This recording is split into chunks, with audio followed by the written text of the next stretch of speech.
My name is Tay Whiteside, and I'm a metal and woodworker here in my hometown of Roanoke, Virginia.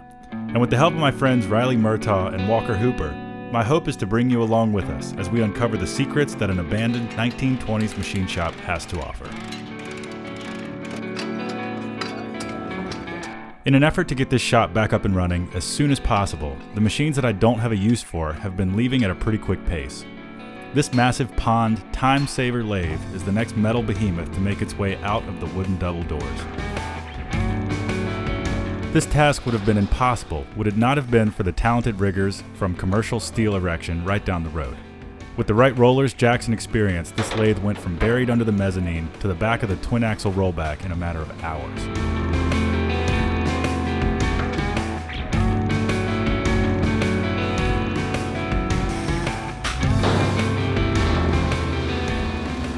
This is so sketchy. Of course, they do this. Yeah, you're behind the full weight of the machine.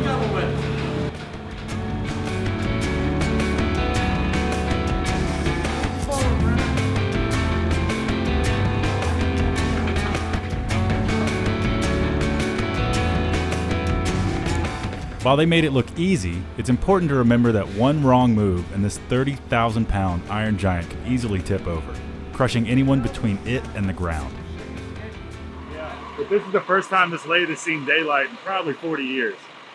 Bob here, the guy that owned the shop, got it from the railroad when they retooled their shop. Never hooked it up. Sat right there in the middle of the shop and never used it. So, John, the guy that bought it, is really excited. He's gonna bring it back to life and start using it again. Meanwhile, I got all this space back, so it's a win-win.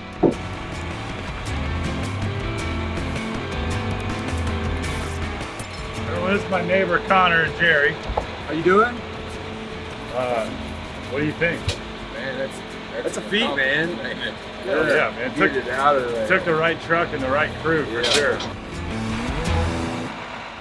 Wasn't too bad. No. It went up across. It went up on it a lot better than I thought it would. I thought it was going to be a lot more. Well, that first section, when it's barely on each end, that's the sketchiest part. Once you get it, and once you were able to tilt that bed down too to meet the angle, That's right. it all made sense. Thank you, fellas. Yeah, thank you. Did a great job. Yeah, no problem. That was awesome. You know what move calls? Well, give me your card. I might need you again. That was so fast. What the Yeah, dude, they killed that, man.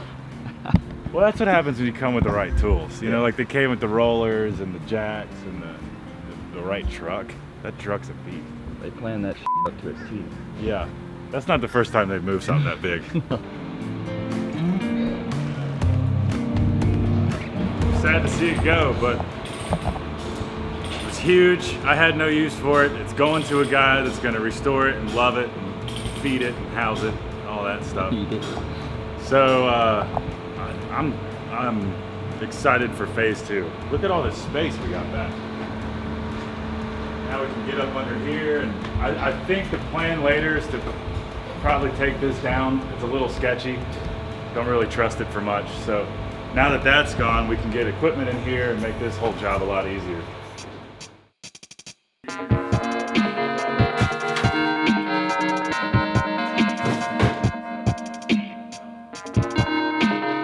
So you remember David got the lathe last week. He's gonna come back and get the matching pulley from the ceiling. So should be a quick one, but this will be cool. We get to learn how those work.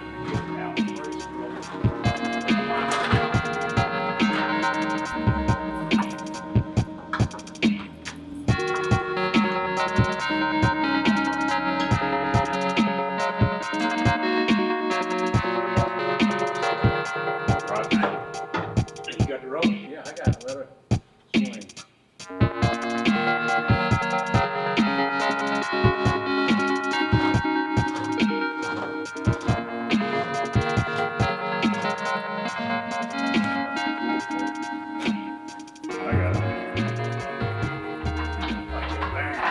Why is it important to get the matching pulley? So when you change the belt from speed to speed, the belt's not too long or too short. And also too, if you're counting ratios or doing math per revolution, you need to know what they are and they need to be matched. Right, instead of just driving it with any old thing.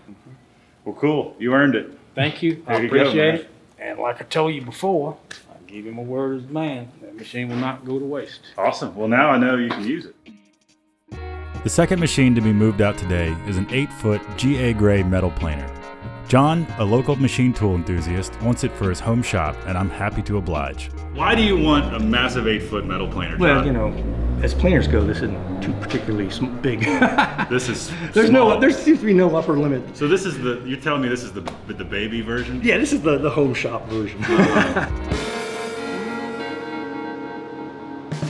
Like a lathe cutter, it's just about the wide as my finger too. Sure. And so it'll just sit there. And the your work will is go, bolted to here. The work's bolted there. Right. And it's gonna go, and it's gonna just shave off a tiny, tiny bit. And then this thing's gonna go, it's gonna ratchet sideways. Oh, I see. And go, and it goes over and over until finally you've traversed Thus the achieving whole a width. perfectly flat surface. Yeah. Well, within 1,000. Exactly. Right. That's the whole. There's no perfection. No, right? there's no But- perfection. Although people try. What do you think this thing weighs? I've done some research. I found an actual, someone linked to it, a Practical Machinist, an actual copy of an advertisement Oh, cool. for this exact model, except a little smaller, the 6 foot. This is 8 foot, Right. and so but it's a little fatter. And they boasted it's a sturdy 12,000 pounds. And 12. So the smaller version of this was 12,000 Yeah, pounds. so I'm guessing this could be up to 14.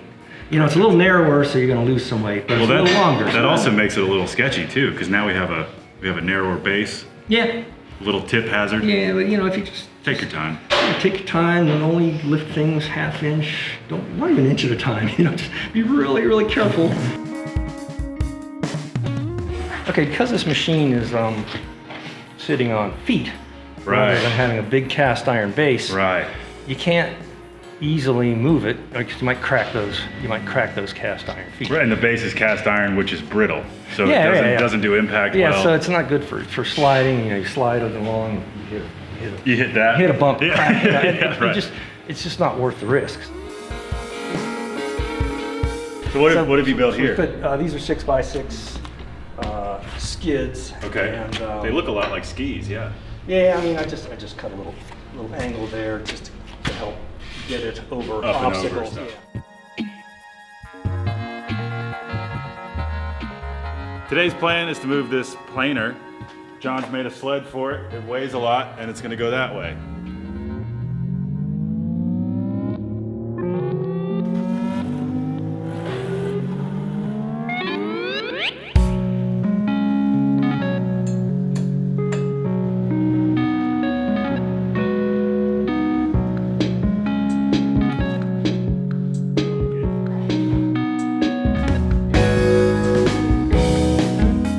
Bed comes back and down a lot, right? yeah. So actually the way it worked out well last time was the truck wasn't even really in the building. Just get back parallel to the door and then telescope your bed in.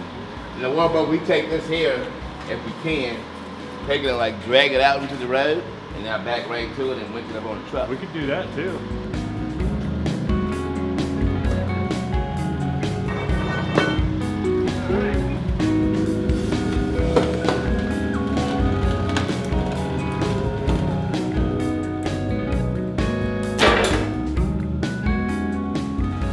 Piece of cake.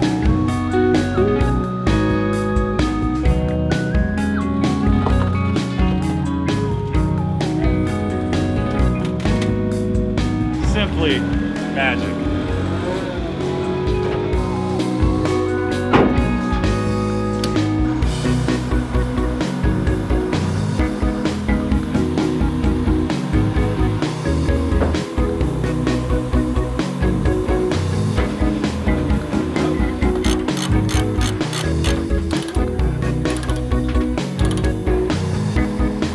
If you're into attracting middle-aged men, get yourself a metal planer.